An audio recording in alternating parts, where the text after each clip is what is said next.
एक क्वेश्चन है जो मेरे से ऑलमोस्ट मेरे हर सेशन में कोई ना कोई जरूर पूछता है, तो मैंने सोचा कि आज इस क्वेश्चन की डेप्थ में हम चलेंगे मिल करके, यानी कि आप जो मुझे अभी वीडियो में देख रहे हैं और मैं, हम लोग मिल करके इस क्वेश्चन की डेप्थ में चलेंगे और डीपली समझने की कोशिश करेंगे कि इस क्वेश्चन का क्या आंसर है। वो क्वेश्चन है कि हमेशा मोटिवेटेड कैसे रहे। तो इससे पहले कि इस क्वेश्चन की हम डेप्थ में चले, मैं आपको बताना चाहूंगा एक ऐसी स्टडी के बारे में जो बहुत ही इंटरेस्टिंग है।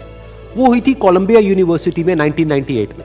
एक प्रोफेसर ने इस स्टडी को किया जिसमें कि बहुत सारे बच्चे थे जो कि सारे 5th स्टैंडर्ड के थे और उनको पजल्स थी बहुत तरह तरह की सॉल्व करने के लिए। उसमें से कुछ पजल्स बहुत ही मुश्किल थी, कुछ बहुत ही आसान थी।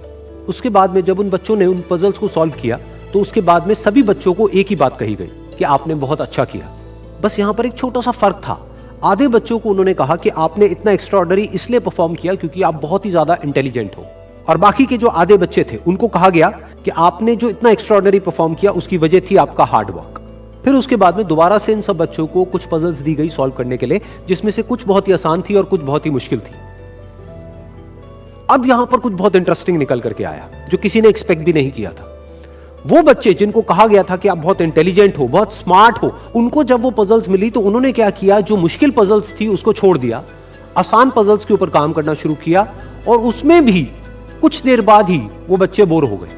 दूसरी तरफ से वो बच्चे जिनको कहा गया था कि आपने इतना एक्स्ट्राऑर्डिनरी परफॉर्म इसलिए किया क्योंकि आपने हार्डवर्क किया, उन्होंने सिर्फ आसान पजल्स को अटेम्प्ट नहीं किया बल्कि मुश्किल से मुश्किल पजल्स को भी अटेम्प्ट किया और सॉल्व किया।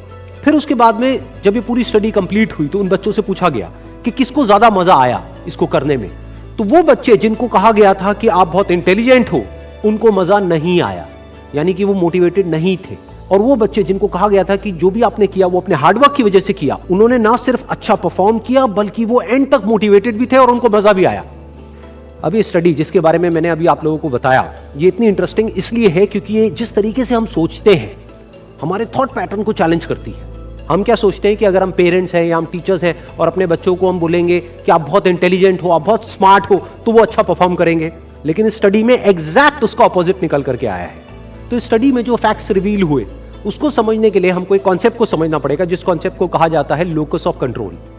हुआ क्या कि जिन बच्चों को कहा गया कि आप बहुत ही स्मार्ट हो, बहुत ही इंटेलिजेंट हो, उनका जो लोकस ऑफ कंट्रोल था वो उनके अंदर नहीं था, उनके बाहर था। लोकस का मतलब है सेंटर ऑफ कंट्रोल, मतलब कि अगर वो स्मार्ट है, अगर वो इंटेलिजेंट है तो इसमें उनका खुद का कोई रोल नहीं है, वो उनके कंट्रोल से बाहर है। दूसरी तरफ से जिन बच्चों को कहा गया कि जो भी आपने अचीव किया वो अपने हार्डवर्क की वजह से अचीव किया, उनका जो लोकस ऑफ कंट्रोल था वो उनके अंदर था, यानी कि हार्डवर्क पूरी तरह से उनके खुद के हाथ में था कि अब उनके ऊपर है कि वो कितना हार्डवर्क करते हैं। और ये सिर्फ इस स्टडी में निकल करके नहीं आया है, इस तरह की और भी बहुत सारी स्टडीज हुई हैं, बहुत सारी रिसर्चेस हुई हैं जहां पर एग्जैक्ट यही चीज निकल करके आई है कि अगर हम खुद को हमेशा मोटिवेटेड रखना चाहते हैं तो उसका सिर्फ एक तरीका है कि जो कंट्रोल है वो पूरी तरह से हमारे अपने हाथ में होना चाहिए। तो अब समझने की कोशिश करते हैं कि ऐसा क्या होता है कि जो कंट्रोल है वो हमारे हाथ से चला जाता है और ऐसा क्या होता है जब कंट्रोल हमारे हाथ में आ जाता है।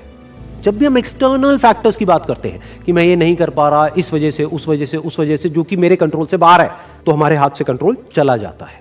लेकिन जब हम बात करते हैं कि हम एग्जैक्टली क्या कर सकते हैं, जब हम अपनी कैपेबिलिटीज के बारे में बात करते हैं, तब कंट्रोल पूरी तरह से हमारे हाथ में आ जाता है। जब हमारा फोकस उन रीजंस पे नहीं होता है जिनकी वजह से हम वो नहीं कर सकते जो हम करना चाहते हैं, बल्कि उस जगह पर होता है कि जिस वजह से हम वो कर सकते हैं जो हम करना चाहते हैं, तब हम अंदर से मोटिवेटेड होते हैं। फॉर एग्जाम्पल, आप जिस भी फील्ड में हो, उस फील्ड में कुछ लोग हैं जो टॉप पे बैठे हैं। आपके पास में दो ऑप्शन है। एक, आप बोल सकते हो कि वो लोग, उनके अंदर कुछ स्पेशल है, उनके अंदर कुछ एक्स्ट्राऑर्डिनरी है, उनके अंदर कोई ऐसा टैलेंट है जो आपके अंदर नहीं है, या फिर उनकी किस्मत है जिसकी वजह से वो वहां पर बैठे हैं, या फिर उनके पास में कुछ था, किसी का सपोर्ट था जिस वजह से वो वहां पर है।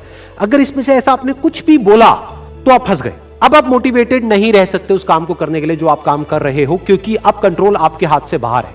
क्योंकि अब अगर आपके पास में वो है ही नहीं जो उनके पास में है, तो अब आप वो कैसे बन सकते हो जो कि वो बन चुके हैं। लेकिन अगर आप ये बोलते हो कि जिस भी फील्ड में आप हो, उस फील्ड में जो भी टॉप पे बैठे हैं वो वहां पर है अपने हार्डवर्क की वजह से, अपने स्मार्ट वर्क की वजह से, या जो कुछ भी उन्होंने किया, जो कुछ भी उन्होंने सीखा उसकी वजह से, तो अगर वो कर सकते हैं तो मैं भी कर सकता हूं। उन्होंने भी मेरी ही तरह एक ना एक दिन कहीं ना कहीं से शुरुआत करी थी, जहां से कि आज मैं शुरुआत कर रहा हूं। तो मुझ में और उनमें अगर कोई फर्क है तो वो सिर्फ एक है, वो है टाइम का, कि आने वाले 10 साल बाद या 20 साल बाद मैं भी उन्हीं की जगह पर हो सकता हूं या उनसे भी आगे हो सकता हूं जहां पर आज वो है। तो अब कंट्रोल पूरी तरह से आपके हाथ में है। तो हमारे पास में हमेशा ये दो ऑप्शंस होते हैं, एक कि हम कंट्रोल को अपने हाथ से छोड़ दें और दूसरा कि कंट्रोल हम पूरी तरीके से अपने हाथ में ले लें।